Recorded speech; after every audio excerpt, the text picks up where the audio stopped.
first article I wrote, I know exactly when it was because I remember the event. It was February 1939, after the fall of Barcelona.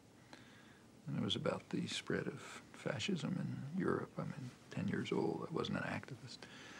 But it's a large part of my life ever since then. There was a period of quiescence in the late 50s when the whole country was quiet. But as soon as things began to heat up again in the early 60s, I got back into it with some regret and trepidation, I should say, because I know very well you can't do these things part-time. If you get started, it's going to be all-consuming.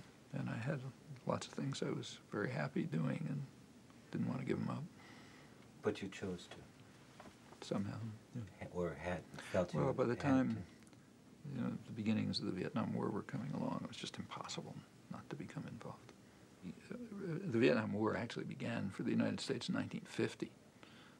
And from 1954 to 1960, the U.S. had a kind of a Latin American-style terror regime in place.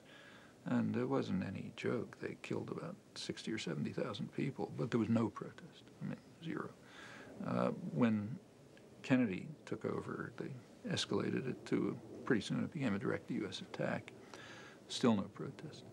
Through the early 60s, you couldn't get anybody to sign a petition. Nobody would come to a meeting. I remember we used to try to organize meetings on Vietnam. Some of the few people, couple of students, a few others who were interested, but we'd have to put together half a dozen topics.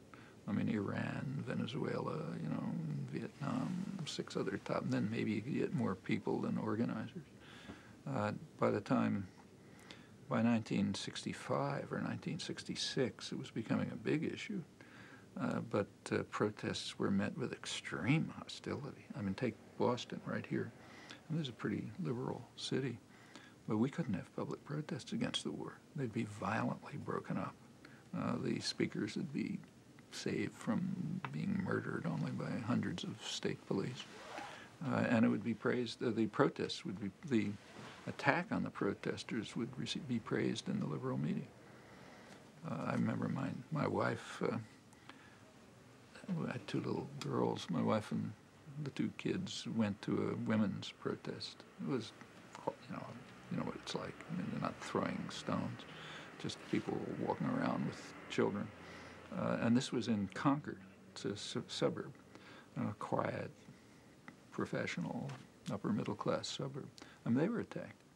People throwing tin cans and tomatoes and so on, and that was considered right. It wasn't until late 1966 that there was enough of a change so you really had substantial public opposition. That's 5 years after the war was started. By then, there were hundreds of thousands of American troops rampaging around South Vietnam, and the war, of course, extended to the rest of Indochina. And nobody knows how many people were killed because nobody counted.